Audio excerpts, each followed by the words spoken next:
Hey there, McLovin. This is Eneash. Hey, Eneash, this is Steven. Steven, great movie. Why are you McLovin today? I forgot to think of a name, and they're talking all the sexy talk stuff. There was a memorable line from the movie Superbad where it was Jonah Hill. And he's like, we don't want chicks in college to think that we suck dick at fucking pussy. Oh my god, I forgot that line. I feel like that's basically what he's trying to say to Carissa this whole chapter. So yeah, it's high charisma move. Right. All right. Well, what do we do here on this podcast? What is this? Yeah. This is It Makes Sense If You Understand Decision Theory, where you and I sit down every week to discuss Kelsey Piper and Eliezer Yudkowsky's Glowfic Project Lawful. Indeed we do. If you are enjoying this, you can subscribe and review and recommend us to other people, or you can give us money on the Patreon. We love that. Money's a great thing. Yep, that's it. Shall we get into listener feedback? Yeah, let's do it. Did you see in Keiko's document where the next chapter was labeled Illustrious Hosts Do Not Read Before Recording Episode 10? I did indeed. That was so great. Thanks, Keiko. Yeah, you're the man. And also, it was mentioned in the Discord that, Keiko does just about all the breaks and the naming of the chapters and all that, sometimes with a bit of comment from other people, but mostly Keiko. Oh, thanks. I was looking that up right now, actually, as you were talking. So, man, total badass. Maybe. Yeah. We owe you one. I don't know how to repay that. Yep. This would be so much more trouble without all your work, so thank you. I will grab this first feedback here from The One Butcher. Finally clicked for me that the reason for the great screen was that they needed to stamp out an incredibly dangerous and violent memetic hazard. An info hazard so dangerous it killed literally billions and damaged the intelligence of billions more.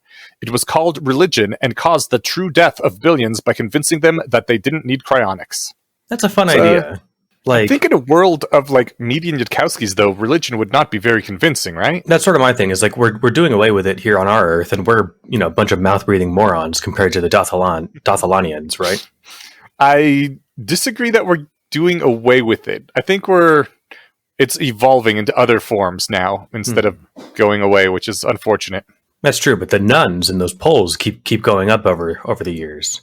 The nuns? Oh, the nuns? Yeah. That's because people, aren't part of a church anymore, but they latch on to different types of religion. Right. None as in None. The people who check when they ask what's your religion, they say none.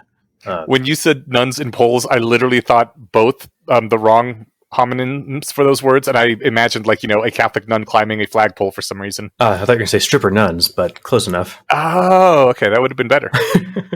I don't have any sexual connotation to those nuns. It's a fetish I never understood. Me either. Now I'm picturing Mother Teresa on a stripper pole, so thanks for that.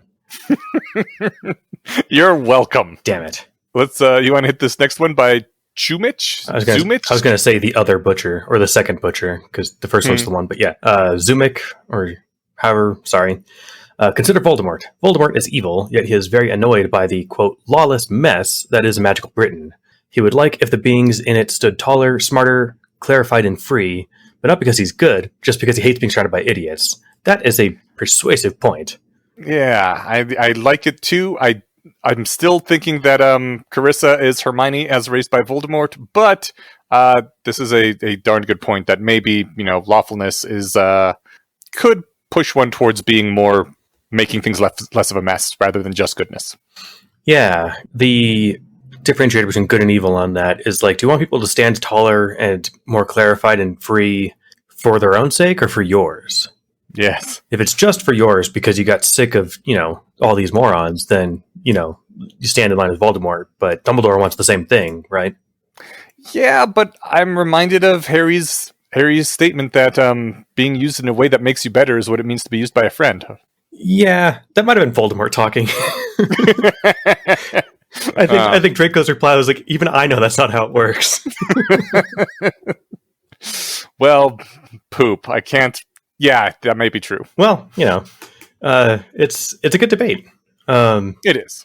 I think this is all from Zumik, is how I'm going to say it. Yes. I personally hadn't encountered hair pulling in another context than it's painful. I would have naively believed that wants to pull hair implies wants to inflict pain.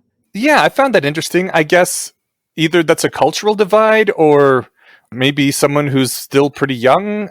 I don't know. I know at least a couple people for whom it's really painful, even if you just pull a bit.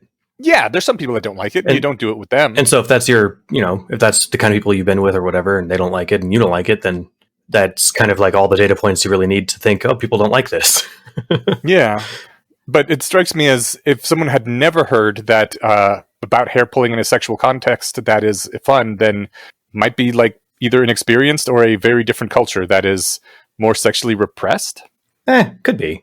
Could be. I don't know. Like I'm trying to think back to what I was like when I was 14, 15, and I believed in a lot of the women don't really like most sex sort of rhetoric.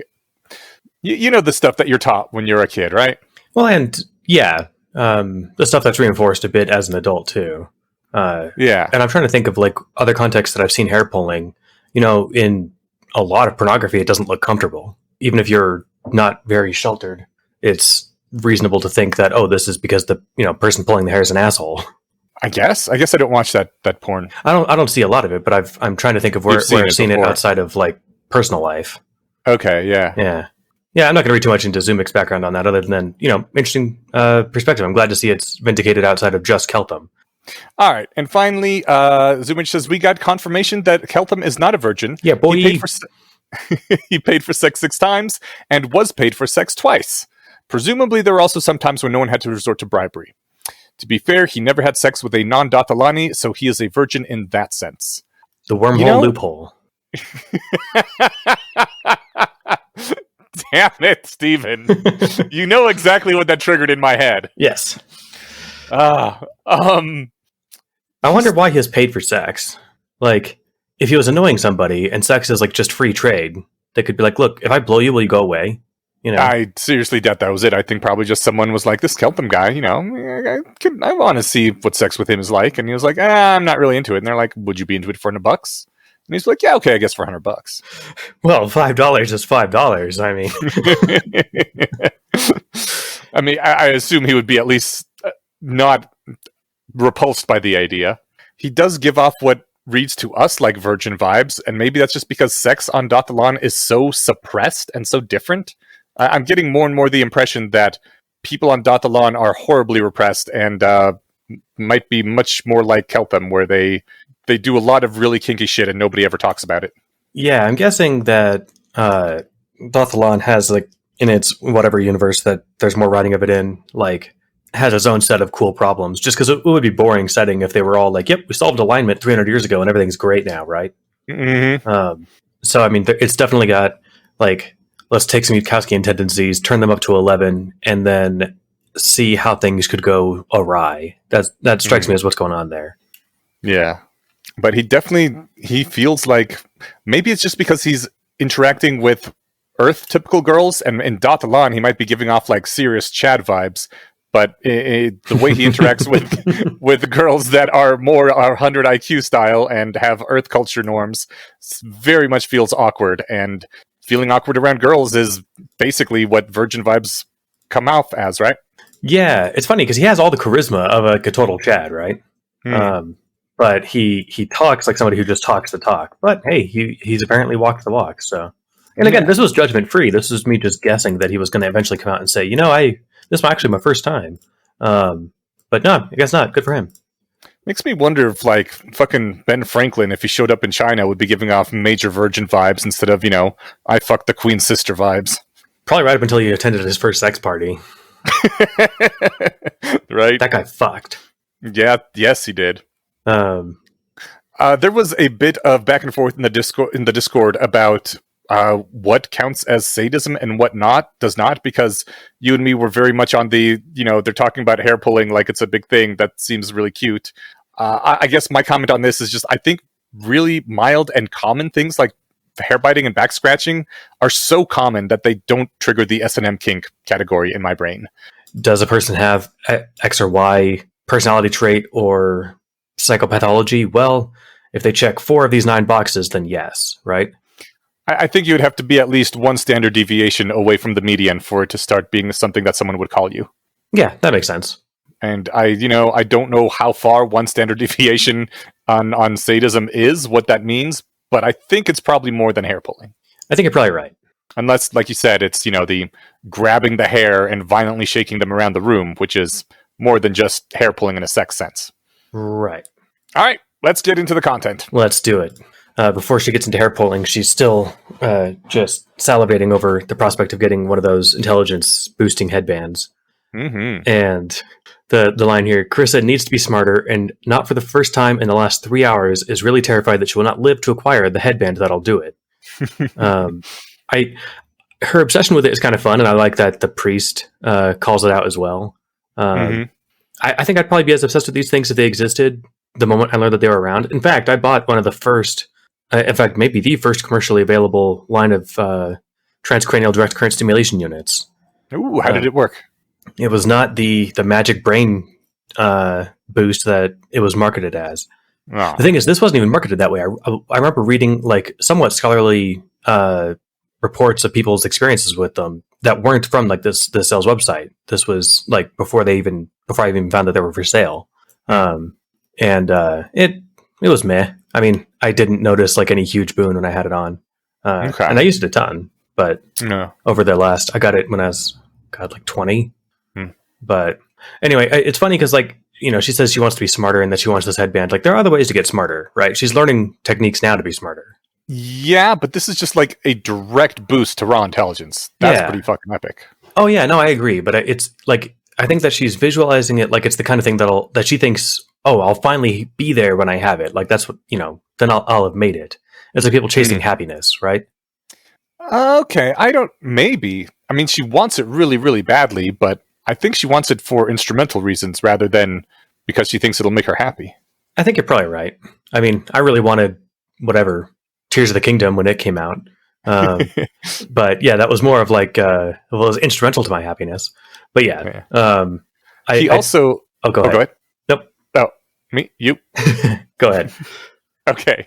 Farrer also calls out that wizards specifically have total bullshit around these headbands. They think, for some reason, when the headbands are involved, they think the normal rules of Asmodeus's tyranny don't apply, and no matter how good they are following the rules, generally, they just get crazy about this. And I mean, I totally understand that because I have played a wizard before. I often play wizards, in fact, in role-playing games, and intellect is their primary stat. It makes you better at everything.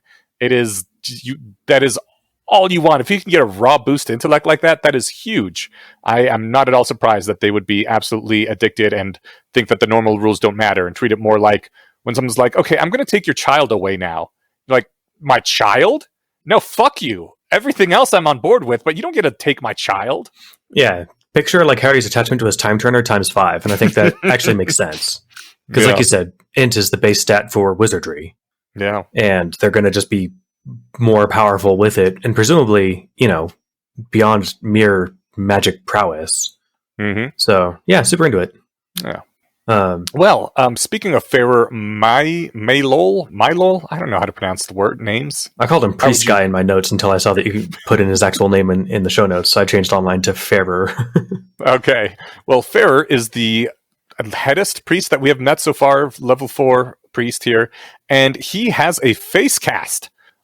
This is the first we've seen of him, and he doesn't have that much to say just now. Certainly not nearly as much as Elias has done. I wonder if he is from another Glowfic, and they already had a face cast for him. That'd be kind of fun. Yeah. It's funny, he looked vaguely familiar, but I couldn't place him. If you hover over the face cast, it brings up that it's from 1984, and I'm like, oh yeah, that says IMSIYUDT behind him. So we know where they got it from anyway in terms of movie. The fact that he says like he's in the inner circle, and that is his tag as well, I'm like, oh, that's perfect. Nice. So I can dig it. Feels very much like this must have come from something before. Perfect. Yeah, he's fun. I liked his thoughts and the things that he said. Like, I guess what I'm saying, well, I liked when we were in his POV and when we weren't. He seemed like a fun guy. He felt very much like that head of security from what was the TV show with Parks and Rec guy with the mustache? Awesome dude. What's his name? Nick Offerman. Yes, the one with Nick Offerman. I think Devs. Devs, yes. Oh yes. yeah. Did you finish that show, by the way? I have one episode left. Oh, let me know. I hated it, but that was just me. Oh, okay. All right. I really enjoyed how it started. It's okay now. I'm looking forward to hating it when we get to the end. And it could just be I took it wrong. So I'd be curious if you have a different take. Don't let me taint your view of it too much. But this guy strikes me very much like the security head of security from that show, where he's just very matter of factly does whatever needs to get done, and is like, I don't have time to fuck around. I'm just here to do my shit. Yeah, that guy struck me as like the discount version of Mike Ehrmantraut from Breaking Bad. Yeah, I wouldn't say discount version. He struck me as just like another actor doing the same character. I don't know. It just reminds me of that meme of like, I want Mike Ehrmantraut. We have Mike Ehrmantraut at home, and then the one at home is this guy. Nice, because he was like Mike, just less cool at everything. But it was a different show. Yeah. So yeah, exactly. He wasn't a trained assassin. Yes, he was trying to work somewhat within the law. I think he actually received a paycheck rather than just bags of money. So, yep.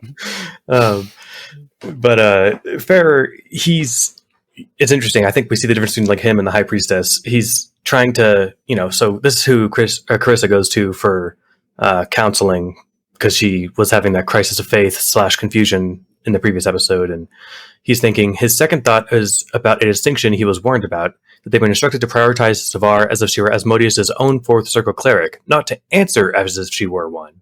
Yeah. And like, this seems like the kind of overthinking bullshit that the High Priestess has no patience for, right? Maybe so. We're supposed to prioritize her, not like help her. We're supposed to if she wants to cut in line, she can, but we don't have to serve her when she gets to the front of the line.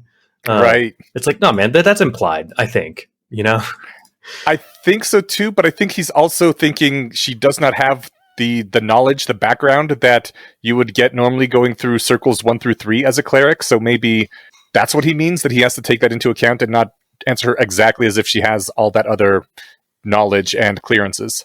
That's a good point. Not just, to not skip too far ahead of the line. And, to his credit, this was a note that I took, in order at the time. He does go past that, and he's as forthcoming, I think, as he can be. So, yeah. I love this comment that he thinks. I don't think he says this out loud, but he says, Pharasma exists, so Asmodeus is just enforcing the rules that she made when he tortures a soul in hell. He is being lawful evil and not just evil. Which reminded me of the atheism wars, along the lines of like, if the devil exists, it's literally because God wants him to. He is omnipotent and omniscient. Things can't happen that he doesn't want to have happen.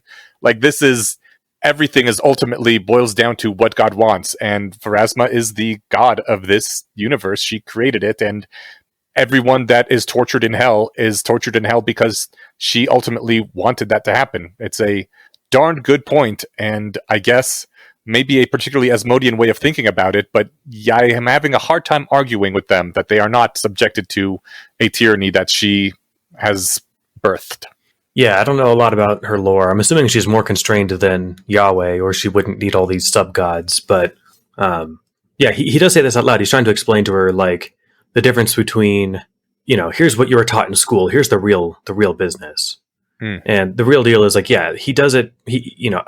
People think Asmodeus is like the god above all gods, but no, he's just following orders and doing what he needs to do, just like the rest of us. And he fell in line, and we fall in line behind him. He's not at the whatever top of the pecking order. The whole discourse here is actually kind of fun. He has this. He dives into the aspects of what Asmodeus values. Mm-hmm. And I think here he's talking about just, what was it, torture? Yeah, I'll have to find the 4 that he lists out again. But it's like torture, pride, slavery, and something tyranny. else. It was tyranny, slavery, pride, and crap. What was the last one? I think it is torture. Is it torture specifically? Yeah. I think because he says at some point, like, if you think you might, if you find yourself like already liking that's probably your actual, inclination. Yeah. I think you're right. But here he's talking about torture, and he's saying there are many souls in Cheliax who would enjoy holding the whip because they are sadists, because they delight in causing others pain and crushing them below. That doesn't make them Asmodeus's rather than Zon Kuthans.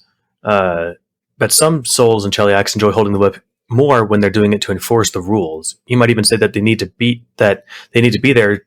Wait, you might even say they need there to be rules and need there to be some higher tyrant above them, so they're being more than just sadists.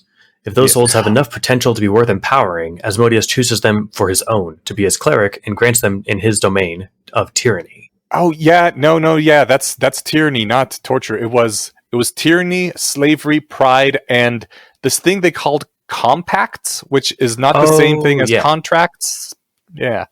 Okay, that's right. Seems like contracts, but evil. Remember, like, way early on when Abaddon was making a deal with Asmodeus, and Asmodeus committed to making the deal by just, like, showing the part of himself that would do the deal? Abadar, but yes, I remember that. That was cool. Oh, was that the one that showed his, whatever, compactingness? No. You said Abaddon rather than Abadar. Oh, right. Abaddon was the Knight of Hell. Yeah. So yeah, but the you're right. The compact, the deal making, that is core to who he is. You're right. So tyranny, torture is a tool of tyranny. Fair enough. Yes. Yeah. Yeah, but it's funny because he talks about that, like, you know, they're doing it to enforce the rules, and that does kind of seem to grant a higher purpose to it.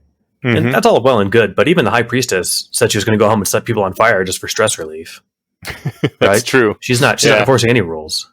She's just unwinding after a long day. Well, maybe there's certain people that broke some rules, and so she's going to personally torture them to unwind and relax. Like it's a job that needs to get done, you know. Might as well be me that does it. I think there was a Futurama way early, like in the first few seasons, when they have to hunt penguins on Pluto, and no one likes hunting penguins, but if you have to do it, you might as well like it. Awesome. Yeah, no, I really enjoyed this breakdown of what tyranny is. That the important part is reinforcing a structure and knowing your place within the structure, and like working for those above you and tyrannizing those below you, and the order of it rather than just the sadism. It's what was it? I think it was, speaking of a devil, that the devil was not just lawful and evil, but delighted in law turned to the purposes of evil. Oh, that was when he was talking about compacts. It was because compacts are like contracts, but that fuck people, where they use the law to hurt someone. And I mean, I think that's the best description of lawful evil I've ever read. It makes me finally understand why lawful evil is different from the other types of evil. Yeah, it's not without purpose. And I could imagine Voldemort, like, just for fun, throwing some high powerful artifacts into a village and then giving them a month and then going in there to try and kill everybody just for fun. Oh yeah, Voldemort was chaotic as fuck. Exactly. So that's I'm drawing that as a difference. He's capital E evil, but he wasn't really going for lawful evil. Yeah, I felt like he totally had it in him, but that wasn't what he was going for. Yeah, he would not have delighted in crafting a contract that would fuck people. He would not be happy with a structure where he was not able to do whatever the heck he wanted. Yeah, that's true. I liked it. Anyways, this was a great description about lawful evil. So then he's saying, oh yeah, I did have it wrong. Tyranny, not just rulership. Slavery, not just obedience. Compacts, not just deals. Pride, not just self-value. Maybe all of those will appeal to you, maybe only one, but you must have a great potential for at least one, if I'm not entirely mistaken about the meaning of Hell's translated will of Asmodeus conveyed to you. And I just wanted to flag that as important. That seems like these are the 4 pillars of the foundation of their whole society, right? Yeah. And it's kind of fun because, you know, the muggles running around out there, they think it's just about, you know, being a slave and not getting your ass whooped and stuff, right? And hurting people when you get a chance. But, like, no, the real deal is these, right?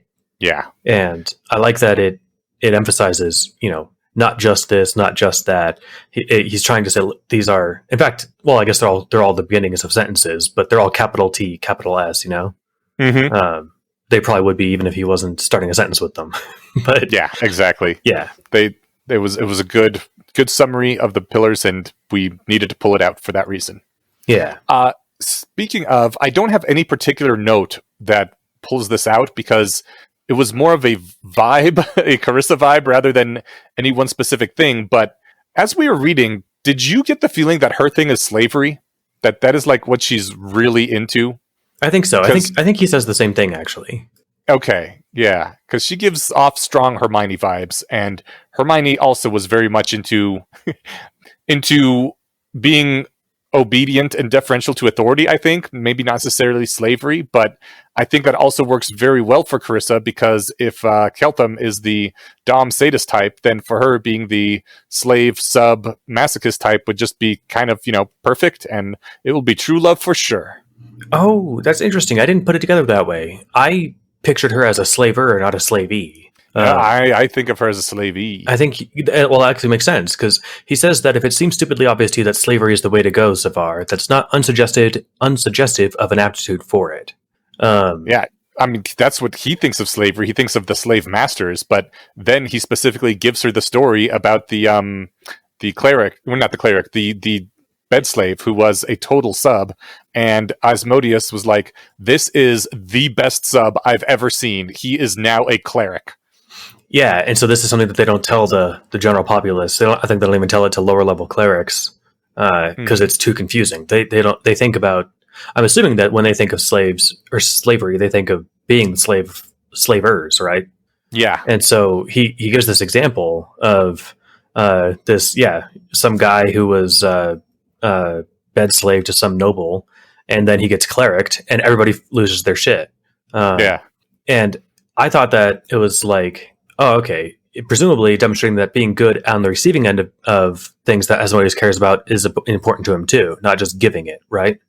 Yep. And then, but Farrer then says that something that gave the impression that he thought it was just because Asmodeus just liked him. But maybe I misread that. He did say basically that, but I think his implication was we were shocked that Asmodeus liked him, but I think it must be because he likes people who are really good at being on the receiving end of slavery too. And we did not know that before this, and we do not want the public to know it. It's weird that they don't want the public to know it, because then they could have a lot more happy, willing slaves. I don't know, maybe if you're a happy, willing slave that's unchilaxi-ish. Chilaxish? Unchilaxian? It might just, might shake the societal order. It might be Asmodean, but it might not be Chilaxian, right? Yeah, good point. And you're right, he does think, but he doesn't say. He says, or he thinks, it is, in particular, obvious to him that Savar may perhaps have the nature of a slave rather than a slaver, given some thoughts in her recorded file. Right. I read that at least twice, because I remember reading a lot of what he said twice, and I just kind of completely missed that. So this was really cool. He says, those with deep Asmodean senses of pride have a felt sense of the order of the universe itself being disrupted when somebody fails to give them their due, or when people weaker than themselves seem to be raised above them. They are not simply defending themselves from insult or seizing an opportunity to take somebody else's position. They are restoring the order of the tyranny itself, in face of the disorder that is a weak, unworthy person occupying a position of power or esteem. I thought that was really neat. I like that variant on pride. It makes the pride seem slightly better. Slightly more noble. Yeah, I didn't want to say noble, but yes, it does. It's the kind of thing I could imagine a very prideful person thinking to themselves while, when they're beating somebody back down beneath them. Right, yeah. I'm just restoring the natural order. In fact, I'm sure people have said that while they're, dragging someone to, a beating, right? Absolutely, assuredly, yeah. But there's a difference between just saying that and really feeling that in your bones. You don't get clericked unless you really feel it in your bones. Yeah. Asmodean isn't just like, or Asmodeus isn't just a big bully, right?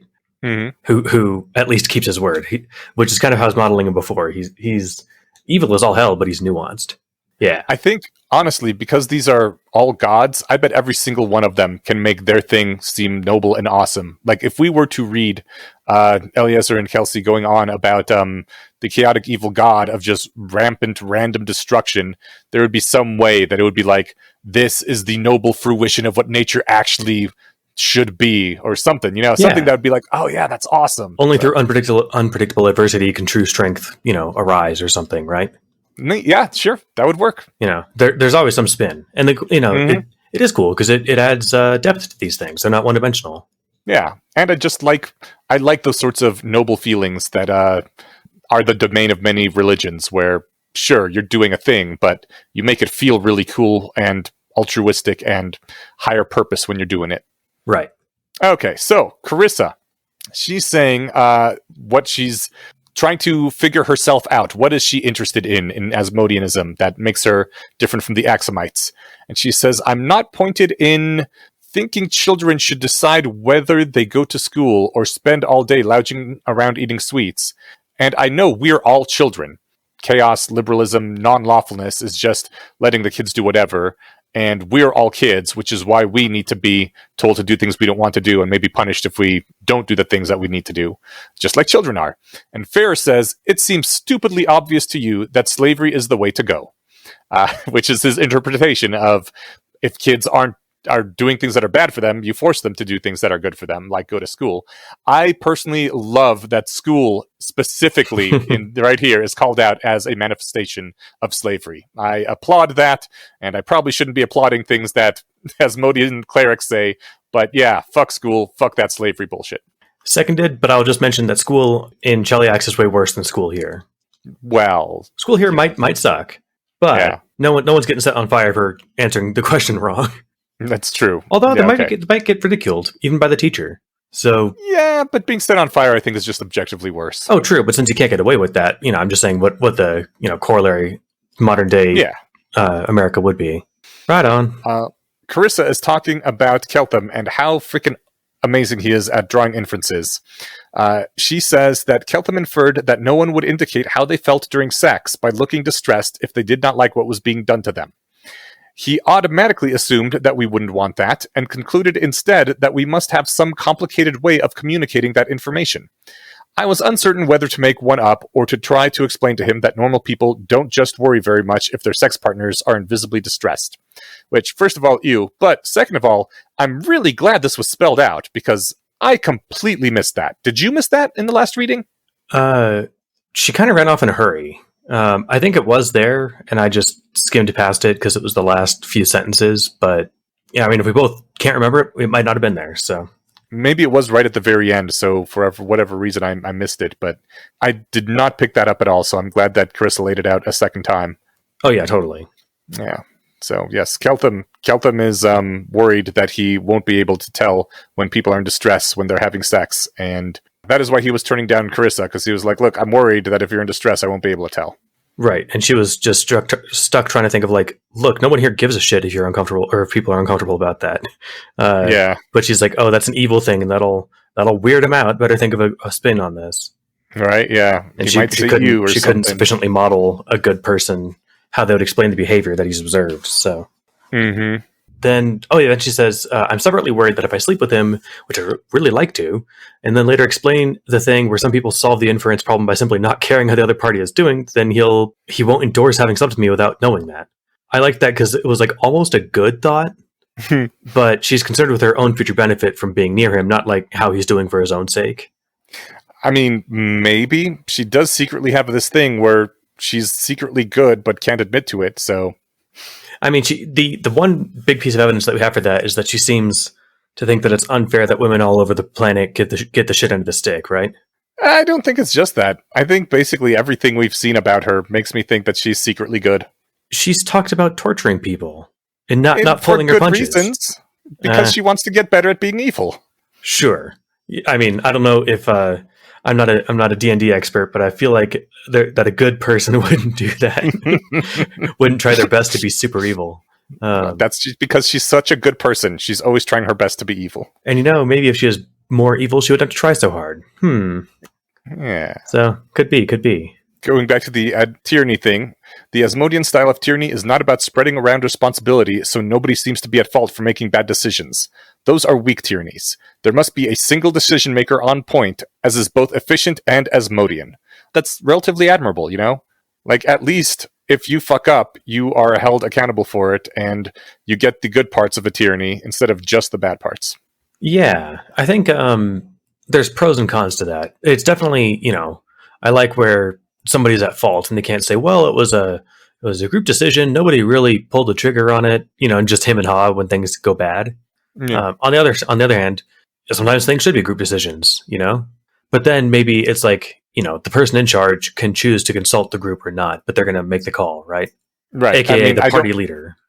I don't want to be arguing for tyranny here, but if you are going to be having a tyranny, having an actual tyranny where the tyrants are held responsible is much better than one where they can just do whatever they want and never face any consequences for bad decisions. That's a good point. Well, I mainly bring that up because this is what is said to her just before she is made head handler of Keltham.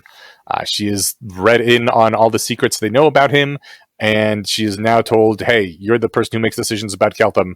Do that good, or we're going to die, and probably you will too.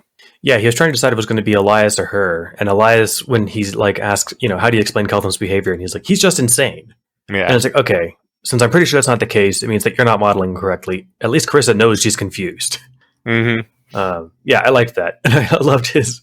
If you fuck it up, or if you fuck up, it'll be your head on the chopping block, followed immediately after mine for choosing you. And since I do value my head, I'll get you your fucking intelligence headband. And it's like, yay! That was great. A win for her. All she had to do is become the linchpin in their plan to milk Kelvin for all he's worth. Yes. I really liked this whole section of this chapter because, like, a lot of things happened. She got put in a more dangerous position, but she gets more responsibility. We get a lot of plot development and seeing how things have been developing behind the scenes. It was really interesting. I like this. Yeah, same here. It was fun. She just ran off and did all the secret stuff that involved, hierarchy changes, and then went right back to go cuddle on the roof. Mm-hmm. Yeah. And I think he's right. Like I said, I think that she doesn't really understand him, but she's ahead of anyone else. Yeah. And I liked Farrah's next thing. He says, if there's an Asmodean subdomain for obsession with intelligence headband obtainment, verging on suicidal lemminghood, Sivar is truly his prophet already. Remember when in episode 0, when Miranda was telling us that a possible name might be something like "We Need Headbands." Oh my god, yeah. Because people are so obsessed with headbands in this book. I get it. That would have been a good name too. Mm-hmm. Headband obtainment verging on suicidal lemminghood. And I think her little cutaway was just like, yay. Mm-hmm. Yeah, that was cool. And then Elias says Sivar can explain how sex works to him, sex works to him, though she should mind her tendencies towards female victimization flavored heresies. Mm-hmm. And Carissa thinks, hey, no, he's right. She should mind that. Mm. It's like, hey, fuck you, both of you guys. How is it heretical to be honest about the fact that women got the shit end of the deal here, right? It looks bad for that Pharaoh guy.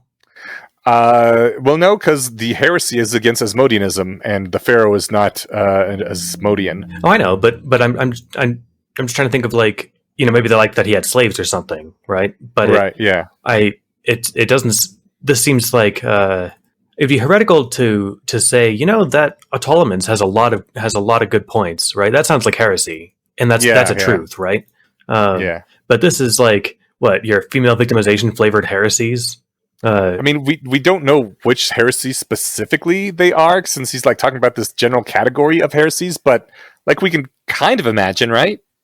Yeah, well, she's mentioned a couple times the injustice that most women can't have jobs, and they just they get married off and have to have the kids that they don't want, and everything sucks for them, right? Yeah, but those are all things that are not true in Cheliax for the most part, right? No, but it's her sympathies towards that, maybe. Yeah. There's definitely some heresies that she thinks, and if you are a obedient person trying to be the best little Asmodean you can be, then you got to admit that those are technically heresies, so I got to watch out for that. There must be something wrong with those thoughts. Is it Asmodean then to subjugate women? I feel like it's just to subjugate somebody. Yeah, I don't think it's women specifically. Then I don't see how it's heretical. I think he's just being a dick. He's a 4th level cleric. He should know if something is heretical or not. Farrer is. Elias is just a mage. Oh, you're right. Yeah, still, she says he's right. Yeah, that's why I said fuck her too. But I'll take her word for it. She's not a cleric yet. Maybe she's just used to listening to people. I'm just going to believe them that there are some heresies that she is sympathetic towards that are in the shade of female victimization sucks kind of heresies. I mean, I don't know what they are, and I agree with you that stuff does suck. But yeah, fuck them both. Yeah. We'll see how it shakes out, but we will. Farrah then goes on to say, Asmodeus, help you and me, Sivar. I'm making it your call. Your goal directives are as follows. Prioritize the amount of time we get before this falls down and Keltham breaks with us. Secondary priority, if possible, try to make Keltham think that he should take you or some other loyal woman with him if he leaves. Don't bother about Keltham's opinion of Cheliax after the whole thing blows up. He won't be happy. Ship sailed. Just make sure we get as much as we can before then. Yeah. I was going to type something thoughtful there, but I just put dang, because they don't even have a long-term plan here, right? Well, I mean, they've already resigned to the fact, look, we've glimpsed enough of his nature to know that when he figures out what's going on here, which might not take that long, he's going to fuck right off. Yeah. He's going to be like, holy shit, I can't believe I taught you guys basic decision theory. You guys, I hope you guys lose the war I'm going to have to start. Mm-hmm. So I kind of they're just immediately like, yep, it's all going to blow up. Forget that. Just try and make sure that you or someone else go with them. Yeah, I kind of like these sorts of games. I find them exciting. The like get everything you can before it all blows up. Reminds me of Forbidden Island, really fun board game. And I mean, shitty to do in real life, of course, but fun to see happening in fiction. Yeah, for sure. It makes really compelling fiction too. Yeah. Yeah, no, I mean, I'm into it. It's just interesting that they're so aware of this. They're not even thinking like, well, maybe we can win him over. They already know that they can't. Mm-hmm. It's pretty cool, but they're not deterred by that, right? Yeah. It's like, okay, well, we'll have to get creative, right? Do as much as we can. You know, in this quote that you pulled out, I was slightly surprised when I saw it that Ferrer says that he tried to convince Keltham that he should take you or some other loyal woman, singular, not women, plural. And I'm like, what, Ferrer? Why do you not have faith in our man Keltham that he would not want to rescue his entire harem and bring them all with him? That's a good point. Maybe, you're right. He should have said as many people as possible, but maybe it'd just be easier to have one tag along because then it's just one fewer people to let something slip that, oh yeah, by the way, I'm also super evil. Right. It probably would be easier both for them and for Keltham trying to rescue somebody. Easier than rescuing 10 somebodies, but he's Keltham. He's going to try to save the whole brigade, I think. And also, then he has an entire harem of nubile teenagers, so what's not to like? He might conclude, though, that they're all evil, right? Well, he knows they're evil. He knows they're evil, but he might when he comes to learn what evil means. Right, yeah. He might be like, oh, you guys are, like, bad. Yeah. At least Carissa, she seems nice. I'll take her with me. Right, but and he can't take Ione because she's tied to that library. Oh, to any library. I think it's probably that specific library. I could be wrong though. No, it was specifically a library. Like her bedroom could work if it became a library was the thing. Yeah, but it does seem like that would restrict her to travel. Yeah. Anyways, so now that they know this is what they're going for, or now that we know that this is what they're going for, Carissa says that he wants a headband. And Ferris says, Carissa, Jesus fucking Christ. I don't care what Keltham wants. I care how much we get out of him. You don't just tell me what he asked for anymore. You tell me what happens if I say yes. Which is, this is the direct, immediate consequence of her getting promoted to the new position. She has upgraded duties. Don't just tell him what he wants. Tell him the repercussions of saying yes or no to this. Like, that's pretty awesome. She's now more agenty in Keltham's life and in the story, and I like it a lot. Me too. This is a lot just like getting responsibility at anything, but I'm thinking specifically like in a work context, right? Yeah. And it's like, hey, boss, I noticed that this thing has a problem. What do you think we should do? Rather than saying, hey, this thing had a problem, I fixed it. Here's what happened. You're now accountable. You're not trying to escalate to somebody else so that they can help. You're just kind of keeping them looped in or getting a resource from them that you need. I think he also wisely points out that like if we give him a headband, he's going to figure this shit out faster. Yeah. Don't let him try yours on. Remember back when I said that Keltham made the jump to you're not going to show me if you're in distress when we're having sex, and I don't want that, so I don't want to have sex with you if that's the case. Mm-hmm. She says he came to that conclusion because he noticed that people were wearing fixed, cheerful expressions in class and went up to some theory about people and down again to how those kinds of people might be having sex. Carissa deeply wants to know this theory. I love that because that is a heck of an inference to like, oh, they're not showing distress in the classroom. Maybe this means they won't show distress in other places too, or they are showing distress just in ways I can't see. Like, this is the power of rationality, and it's awesome to see it in action like that, and Keltham just doing it casually without even realizing that he's doing it. It's just been a background part of his life for so long. It's natural for him to think this way and make these connections. And yeah, it feels cool to have the power of it shown like that. Agreed. Yeah, I mean, the power that she wants that he has is the ability to notice connections between things, Yeah. Yep. Yeah. And I think this after she gets Fox's cunning cast on her. Okay. So like there's a whole chapter there's a chapter heading for it.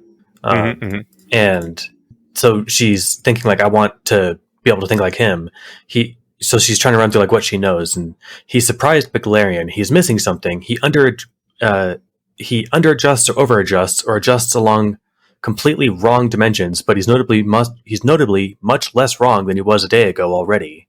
Mm-hmm. Hey, that's the name of the thing. It is the name of the thing. But also, she's just noticing, like, he guesses in weird directions, but he's catching on so quickly. Mm-hmm. Yeah. He's doing it with, I don't want to say with a purpose, because it almost doesn't feel like he's specifically doing it with a purpose. It's just natural for him to do that. It's awesome that that's just a habit. Yeah, I agree. I was curious, if you had any thoughts on the difference between getting your wisdom boosted and your cunning boosted. I guess that's not a very interesting question, because the question answers itself. She had a boost to her analytical thinking, and he had a boost to his what is it? Reflective? Cycling around reflective. Thank you. Yeah, reflective thinking. Yeah, that makes sense. It was just kind of cool. Mm-hmm. And I'm assuming it lasted just a couple, maybe 6 minutes or so, right? Something like that, yeah. Because I thought it was going to last like the rest of the night, but then it was over pretty quickly. And then she's got to go back up to the roof. Oh, but before she goes back up, it wears off, and it leaves her feeling tired and in a bad mood. And she says that she knows perfectly well how being smarter works, that it's a glimpse of a person you want to grow up to be, even if you have to be dragged kicking and screaming, because it's not always pleasant for tiny, stupid things that humans are to grow into bigger, smarter things. Mm-hmm. And I liked that. I totally see how she's viewing it through her religious lens. Mm-hmm. But I think that's kind of true in general, the kicking and screaming part being optional or, occasional, but there's also just growing up. I think so. So are you saying it's okay to sometimes experience suffering in order to become a bigger, smarter thing? Oh, that's why I said the kicking and screaming is optional. I guess what I just meant is that tiny, stupid things growing into bigger, smarter things, even if they don't necessarily want it, because I can't remember if I ever had the thought as a kid that, like, I don't want to grow up because, like, I like not having responsibilities or something. Mm-hmm. But that seems like a perfectly natural thought to have. Mm-hmm. But I think once you're old enough to really know what that means, you're already old enough to have responsibilities. But it's just interesting. I thought that was just kind of a fun way to view it. I think the nice thing is that once you're an adult, you can continue being a kid as long as you take care of your responsibilities. I know, there's a lot of aspects. Yeah. It's like, if I want ice cream, I can just have it. It's pretty cool. If I want to just have fun and not be serious for a while, as long as my shit's taken care of, I can do that. Yeah. Just fuck being serious. It's about having responsible fun. Yeah. It's like, I'm going to spend the whole day hallucinating, but I'm going to make sure the house is safe first. Right. Yeah. So then Kelthan's back up on the roof, and I like his thinking patterns, even when he spells them out like in a way that seems unnatural, but he's trying to entertain dumb hypotheses just to kind of get the juices flowing about what the hell's going on here. Mm-hmm. And he's like, he's wondering if maybe Galarian just sort of collectively lacks the form of law-inspiring thought where if you have a problem, you try to think of a way you could rearrange reality such that you wouldn't have that problem anymore. And like, he thinks, well, I'm on the roof and they have stairs, so they solved the problem of how to get up here without climbing. Maybe Doubles told him how to do that, but he acknowledged that that's absurd, but he just likes, again, trying to chase the idea of grab an absurd theory and just see what it could, if you can wring any juice out of it. Mm-hmm. But I think we use this a couple more times in the next notes, but just the idea of rearranging reality such that it's in a more desirable state. Mm-hmm. Like, that's exactly what it means to do anything, right? I don't know. I don't think so, because a lot of, even I do this a lot, where I just kind of do the same thing to solve my problem day in, day out, and like maybe 6 months later, I'm like, hold up a minute, I could optimize this in a fairly simple way if I just put my mind to it and put a few hours labor into it, and then this problem is solved forever. Why didn't I do this months ago instead of continuing to do it the stupid manual way? And I think a lot of humanity for all of history has been like that, and what he's talking about here is actually pretty rare. Okay, see, I guess there's a strong and a weak version of it. Like, the weak version I just did, where my feet were cold, so I put on socks, like just now while you were talking. Yeah. I rearranged reality into a state where now my feet will be warmer than they were 30 seconds ago. Yeah, but you already had socks. Like, what if you had to invent socks first? That's exactly much harder. Yeah. So this is the kind of thing where it's like, okay, I've got a recurring problem, and how do I fix this thing that's where, like, I'm still training this habit with me, and I think I'm getting better at it. Of when I find an annoyance, I try to flag that as like, can I actually just fix this, or is this just a thing I have to do every day or put up with or whatever, right? You know, a thing that you told me in our most recent Baze Blast that is really cool is that you can just, when you have an annoyance, type into ChatGTP basically what you said. Is this a thing I just have to deal with, or is there some easy way to fix this? And ChatGPT will just tell you if there's a known easy way to fix it already. Oh yeah, I don't know if we were recording that part actually. So the one sentence summary of that is I've got a persona, because David Youssef helped put me onto the wisdom of using personas for like prompt engineering. So my Tim the Toolman Taylor GPT instance, I wanted to redo the grout of the shower. This isn't one sentence, sorry, but it's a quick thing. And I was going to do it one thing at a time, and it's like 2-inch hexagons. And I was like, there has to be a better way, right? And it's like, oh, totally. Get some like resealer, renewer stuff or whatever. I forgot what it was called. It was $20 at the hardware store. Mm-hmm. And it sat on there for 3 days, and it took a long time to kind of scrape off the tiles and stuff. But damn, it's Arctic white between those things now. So nice, pretty cool. Yeah. Anything that annoys you, try and just find a solution. Sometimes there isn't one, but sometimes there might be, but it's like super prohibitively hard, right? But you don't know until you look. It's just a great friction remover, and everybody should use ChatGPT a little bit more than they're using it. Yeah. Probably everybody. If you haven't used it at all and you're listening to this, you're missing out. Give it a shot. Yeah. Well, speaking of those words that he's saying, Carissa comes up to him on the roof, and he turns to her, and he feels melancholy to me in this scene. So he says to her, I reacted to this when he was cold. I reacted to this unsatisfactory state of reality by visualizing alternative and better ways reality could coherently be, and seeing if any of those alternative states of affairs were attainable by my actions, which led me to asking a security officer if there was any magic for staying warm. And I don't know, maybe I'm reading it wrong. It feels to me like he's kind of like melancholy, and he's trying to relate his internal state, which is very hard to relate, in a humorous way, like kind of joking about it, like, haha, I had this big, long, complicated thought. Isn't that kind of silly? But, also, this is what I had to do to get through this, to get to this. But it feels like he just has not picked up on any of the relating to normie sort of people skills. Like he does not have the vibes of talking to people down. This is a long, awkward sentence and doesn't help people relate to him the way he was hoping that it would. As Carissa, immediately relays back to him when confusion. She's like, okay, whatever you say. Not exactly that, but basically that gist of it. And I kind of feel bad for him. And I know he's only been in this weird alien world of dumb people for 2 days, but it's been tens of thousands of words for us. And I'm starting to be like, please catch on, Keltham. Yeah, I couldn't tell to read that like in a way, like I'm sure Harry at some point said something like that in a joking way. Mm-hmm. So I can't tell if I should read it in Harry's voice or in like he is just kind of lamenting on the fact that, he's verbalizing a very long way of saying, I got cold and turned on the heater. But his really long way of saying it was reflective of like him just wondering, like, I wonder if these words will mean anything to her, because I am toying with the hypothesis that you guys just don't do this. Oh, and then she replied with, these words don't mean anything to me, and he feels even more bad. Well, so she thinks that. She says, like, what is that supposed to mean? And then she replies, well, I've reacted to the unsatisfactory state of reality where I had no idea how to communicate with you about sex, blah, blah, blah, blah, blah.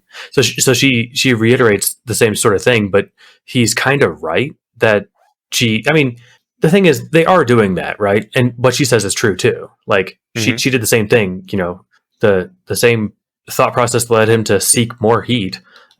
She did to seek more wisdom. And you know what? She got more juice. She squeezed more juice out of that tool than he did in the last few minutes, right? Right. He got less cold, and she got a promotion and a spell and a promise of a headband. So, oh, that's what you meant. Yeah, absolutely. Yeah. I was thinking in terms of like relating to her. Like he would have done much better if he said, "I was cold, and so I went and found someone to cast a warm spell to make me warmer. But these are the thoughts that I had at the time," and actually laid out what was happening inside of him, rather than delivering this sentence just cold to her in a way that. What does she have to grab onto here? That is, unless you already speak his language, which she doesn't, there's nothing there for her to grasp. Yeah, it's, I'm not sure if he's being melancholy or if he's trying to be playful, because it does go right back to playful after this. I think he is. I just think he doesn't know how to do it with non-Dathalani people. That's true. But like I said, I think because for us it's been 3 months, and for him it's been 2 days. Yeah. So I think, I yeah, we're just kind of like, we want him to get with the program, but he's picking up pretty fast for how long he's been there. But we've been here a long time. yeah. He does say that I do not, in fact, understand the thought process whereby this was a sufficiently worrying thought that you needed to consult your best local equivalent of a keeper. But it's okay that I don't understand that. I don't expect to understand everything for a fair while. And this combined with the prior thing we were just talking about, like, I feel really bad for Keltham after this section. He's so alien and alone in this world, and he can't even talk to people, and he doesn't understand why they're doing these things. But he's just like, it's okay. I don't have to know everything. I don't have to understand everything. I'm floating and trying to pick up what's happening. It's just got to be so lonely. Yeah, true. But he's acknowledged that loneliness already, and I wouldn't feel too bad for him. He's about to have sex, so. I hope he finds some refuge within her warm insides. That's a gruesome way of putting it, but or graphic way of putting it, rather. Perhaps I will edit that out then. I mean, maybe it's just how I took it. Maybe you'll find some warmth in her embrace. Well, sure. The embrace. I knew you were going to finish that sentence. You can go ahead and finish. Nope. We both know what I'm thinking. All right. Well, then we'll push through to now they're back to like doing their jokey, sexy talk, right? I can't remember if he asked if she can turn into a dragon or something, and she's like, "Well, as a mere third circle wizard, I can turn into any woman you've ever met or heard of, but only for 6 minutes, and they have to be humanoid." And I just gave a little Lenny face. I'm like, "Oh, great! That gives us 4 minutes to cuddle." But nice. Then as a prediction, he wants her to turn into Contessa, which I thought was that whatever that demon's name, right? Yeah. But then I was right, because later on he says, "And on my side, I can choose between flattering you by listing women who look more like you, or teasing you by listing, say, Lurelatha, or Lurelatha." Yeah. That's just designed to trip up the tongue, right? It is. That's probably on purpose, because it's a demon name. Yeah. Yep. They're torturing you even with their name. Yeah. He's hey, remember that giant sexy chick with the big wings? Does that count? Vast wings. Yeah. Just enormous, juicy wings. Huge tracts of land. Yeah. Also, I thought it was kind of fun because I clicked the link to see, because he describes his dream girl, some super medic, and it's a character from Miranda, Swimmer 963's character, Marin. Yeah, I actually recognize that because I've read a little bit of her Glowfic, and I was like, oh, I know this person. And this is one of the great things about Glowfic, and why I seriously understand why people love this format, even if it's hard to get into. There's just all these cross references, and you're talking about your friends, and it's a very community-oriented myth building together. It's a cool feeling, right? Yeah, and for a medium that has to be done online, you can link to stuff. Yeah. But other books have footnotes. Mm-hmm. You can't just be like, click this and see what the hell I'm talking about. Oh, so he talks about how they have alien invasion, like, preparation festivals. Yeah, I love that detail. I don't know how often they're done, but every so often they fake an alien invasion, and also works as general military exercises, but, with a fun twist, because might as well have fun while you're doing it, right? Don't be so fucking serious all the time. Yeah, it really is like a win-win, right? Mm-hmm. But she asks if they've ever done sexy alien invasion festivals. And they've done one. And of course, he says it's absolutely happened on a citywide scale, but only in a city where everybody opted into that and all the underage kids got sent away for the day. Yeah. And I use trigger in the playful way, not in like the annoying way. I wonder how young is too young for sexy alien invasion day. Obviously, anything pre-puberty is too young. You think that's it? Or because, I mean, they talk about not telling kids the basics of sex stuff until they get a chance to figure it out on their own or something. And that's usually mid-puberty. Yeah. You could not opt into any sex stuff if you don't even really know what sex stuff is. I mean, it could just be like there's sex things going on, but like not like the entire city has to have sex. If it's a sexy alien where everyone's having fun. I wonder how good you would have to be at seduction to alien invade your way into taking over the world. Honestly, if an alien species seduced us into giving them power, I think they deserve it. Because that's a trade I'm probably willing to make. That's a very Asmodean thought of you. What else are we fighting for anyway, right? Right? Yeah, I'm not saying I disagree with you. Yeah. This is the way I always kind of hoped it would end anyway. Exactly. Yeah, so I can't remember the exact setup for this, but they're talking about, people older having more knowledge about this sort of thing or whatever. Mm-hmm. And he's like, well, I already know where to put it, unless people older than me have been hiding the real target area. That's great. He's like, yeah, I've had sex with people that are older than me. Maybe they were trolling me, though. Damn it. Now I'm wondering if I've been doing it right. Oh, boy. Oh, man. Yeah, you know, your wife, she's a prankster. Yeah, it's a trick this whole time. Yeah. Chris is doing the same thing. She's tricking him with this. She says, I think it's sweet how you get angry about the women in the countries that don't let them do things. I get angry about that, but most people don't, and I think that I started feeling specifically fond of you as an individual instead of as a vehicle for the most important thing that I can reasonably do when you first heard about it and decided we should steal them. Yeah. I think she's just a sweet-talking serpent. Oh, you are wrong, sir. She is a kind-hearted, wonderful Hermione lady. I hope so. But evil. That's just me. I'm still trying to shove that square peg into that round hole, but I do think that you guys are onto something framing it that way. We'll get a lot of that next episode. Yeah, you're right, because they talked about the kind of sex that can break stuff. There was a line about, like, did I pull it out? Oh, yeah. If you've never broken a cuddling device you don't have a name for, you're not having vigorous enough sex. Right. I'm like, the fuck are they doing if they're breaking sex toys? I don't know. I think the speculation I saw in the Discord was they are so suppressed in their sadism that they just keep having riskier and more vigorous sex until someone gets hurt, and that's how they get off. No one's willing to admit they're sadists, so this is how things always end up. Just escalating too much. I mean, rolling your ankle or something or dropping somebody is one thing, but what kind of sex toys are even breakable? He does say they make more sturdy sex toys now, but maybe original flimsy plastic ones? A sex swing that isn't mounted very well? I don't know. These Dothilanians, their physics, they forget all the important rules when they make their sex toys. I really like the fact that I think Carissa is sweet and Hermione-esque, but raised by Voldemort, and you think she is secretly evil, and this is kind of fun for me. She's explicitly evil. Okay, very well. I guess I should have said I think she's secretly good. I think, yeah. I just to be clear, I'm not pulling this evil thing out of nowhere. You know, I did that, and that wasn't even out of nowhere. That was pretty well justified. But I happen to be wrong there. Hopefully, I'm wrong here too. She is literally confirmed as evil by magic, and she's trying to get betterer at the evil. Yeah. Well, and yet, yeah. While they're talking about this, Keltham drops the word plausible deniability, which is many syllables in our tongue, but on Teldane, it has a single syllable word for it, which is, he thinks that's helpful. That is pretty cool. I don't actually wonder what it is, because it doesn't matter. I do like that world building detail, that like, hey, this is a word that he's constantly needing to say like 15 syllables for things that are 2 or 3 syllables in his tongue, but here's one where this concept is used so much in their world that there's just a single syllable word for it.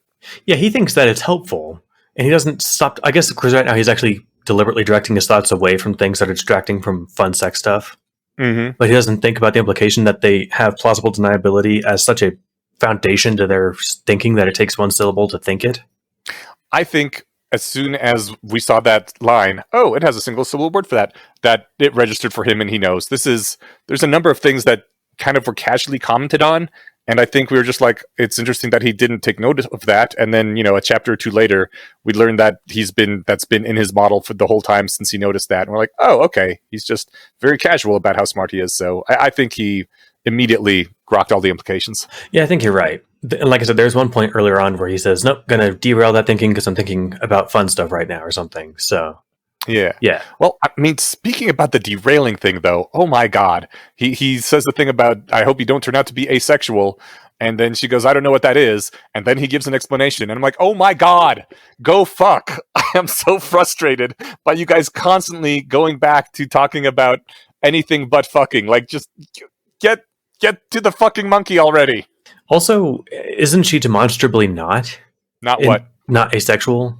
She's described having fun, having sex with people. I think they were joking at the time because she said, don't turn into a red-haired girl with fangs or something. Exactly. And then he's like, all right, well, I got this one on you then. Yeah. So that was cool. Yeah, but then instead of just like, I got this one on you, and like, haha, very cool, we both got a thing on each other, they go into this whole long explanation, and again, drifting away from the sexy talk. I'm slightly frustrated by this because I tend to do this myself sometimes. Like, I'm on a date or whatever, and I get so interested in like some something that person is talking about. I'm like, oh, cool, I want to know more about that and dig in on it. And, 2 hours pass and there hasn't been really any flirting or sexy talk at all. I'm like, damn it, I fucked that up, didn't I? So don't be like me, Keltham, damn it. Get to the seducing. Learn from my mistakes, young man. Yes. She talks about like luring people into your cuddle room under false pretenses to surprise them with tickle machines. I wouldn't have believed you were capable of it, and now I'm delighted to be wrong. Like, they're just nerds. That was actually kind of adorable. Yeah, they're having fun banter. Yeah. Keltham says, for sex and Galarian as practiced by someone who can afford healing spells, I would say that if you've never broken an ankle during sex, you're not trying sufficiently precarious sex positions. I think they're doing whatever, gigantic cultural divide version is of trying to teasing, sweet, romantic, jokey, whatever, flirty. Because that sounds remarkably uncomfortable. If you're doing a sex thing that could break your ankle, it's going to hurt before that, right? I mean, maybe you're doing it like in a really precarious position, like 1 foot on the counter, 1 foot on the kitchen table. It's kind of rickety. You're leaning backwards. I could see how like it's not painful beforehand and just like something slips. That's a good point. He keeps ruining my use of the word boop. So the whole tickling thing, he says he visualizes tickling being an erotic thing, and boop's the insane maternal part that was booped by the hair pulling. Check. Mm-hmm. Apparently he's into tickling too, which it's fun and playful, but it's never really been part of a sexual context for me. Yeah, me neither. I kind of hate tickling. Yeah, it's a little. I'm actually pretty good at like just locking that down when someone's trying to tickle me. Yeah, because then they get bored. Exactly. They're like, oh, you're not ticklish. And you're like, yeah, damn straight I'm not ticklish. I'm good at controlling it. Yeah, even though you were dying inside the whole time. Yeah, right. But they, 2 seconds and 3 zippers later, Keltham is displaying the Dothalani male version of plunging cleavage. Yeah. And I wish I knew what that was, because is morose a word? I'm bummed at the fact, I thought it was, that there is sexy clothing for girls. Mm-hmm. Tight stuff, shows off curves, whatever, right? Yeah. There's suits, there's, nice fitting button-up shirts or whatever. But as far as I understand, there's nothing quite like a sexy lace bra for guys. My good Sir Stephen, may I introduce you to going to the goth clubs? Because you can absolutely get all sexy tarted up at the goth clubs. You wear awesome skin-tight mesh, you wear like leather, all sorts of things you can do. You always put on makeup, at least a little bit of eyeliner. Like it's not something you can do like in public the same way girls can, but you can do it sometimes when you go out, and it's awesome. All right. Well, it has been 5 years since I've gone, so it's worth trying again. All right. Yeah, I'll give it a shot. I guess I'm just thinking like, if either of our partners come home and take their shirt off and they're in a bra, boom, they're immediately sexy, right? Yeah. I just wish there was an equivalent for that. I have been told by at least a couple of partners that I should take my clothes off more often because they really like to look at me. So nice. I don't know. Yeah. So there might be that sort of. Yeah. I think in Keltham's case, what he's saying is basically just, like bare the chest a bit, show some chest hair or, some pecs or abs or whatever. That's a good point. And the little picture is, shirt open or whatever. But she's also just kind of wowed at the mechanical aspects to his clothing, right? Right. She's like, oh my God, I'm so turned on by zippers, but I'm not going to talk about it right now. All right, I'll wait to ask about the clothes, but that is really cool. We'll circle back to that. Oh, I think she even says, like, heads up, I'm going to steal your clothes in the morning. Yes. Second to last line, right? Yeah. Oh, so it wasn't on the Discord, I was remembering correctly. She specifically says, on Galarian, people who like to hurt people just do that. So there's less suppressed sexual tension pushing them towards bafflingly risky and furniture-destroying sex acts.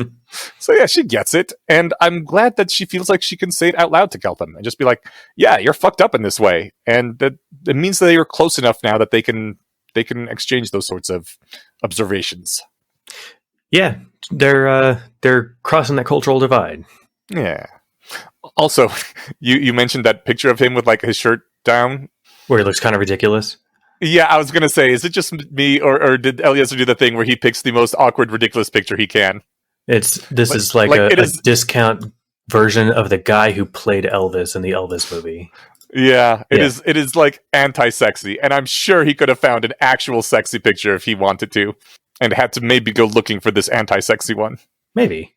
Since I have no idea who this guy is or what he's in, maybe this is the best shot, but, it also, it's the closest you can get to whatever, demonstrating a zipper, even though that shirt has buttons.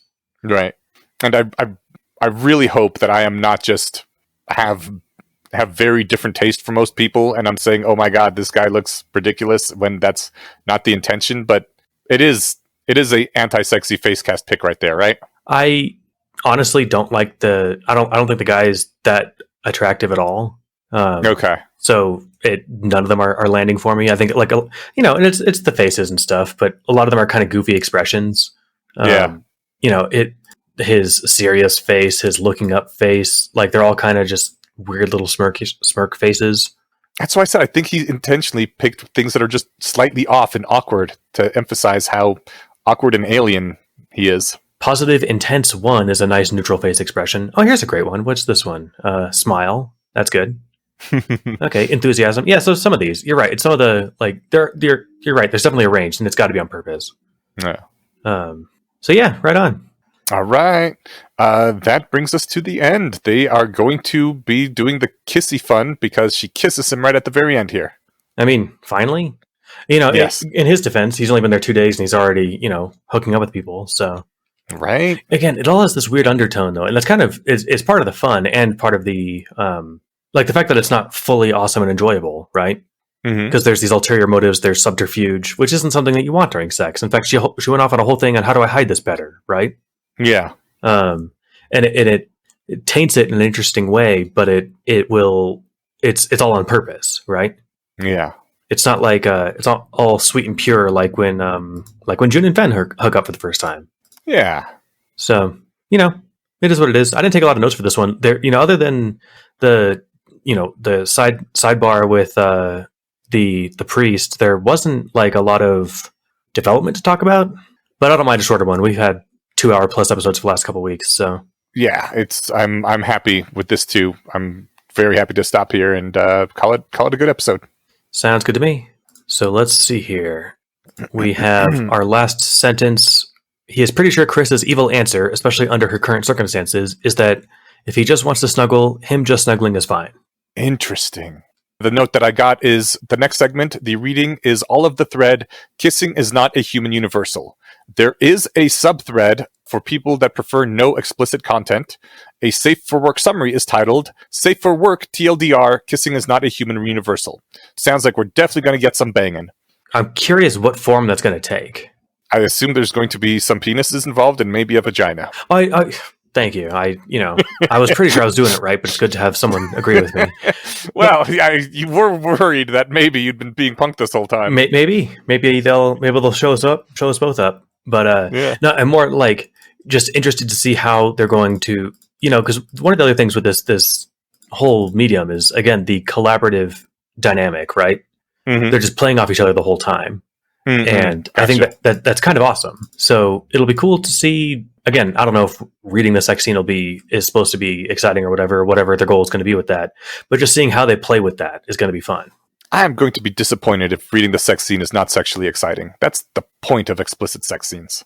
All right, well, then let's find out. All right. Well, we will get our read on and we will reconvene in 1 week to see how we felt about all that. Peace out. Oh, wait, before we go, give us money at the Patreon, like and subscribe, all those things. Go to Keiko Lakiam's GitHub for the reading segments. It has to be what Eliezer and Kelsey would have done if the Glowfig medium supported it. I honestly feel like this needs to be sent their way so they can be like, oh my god, thank you. We'll start linking our friends to this, right? Oh, I'm sure they've seen it by now. Oh, well, if not, we'll make sure. Y'all have fun. See you. Hopefully the reading is exciting for everybody. It's phrasing intended. And see y'all back here next week. Bye.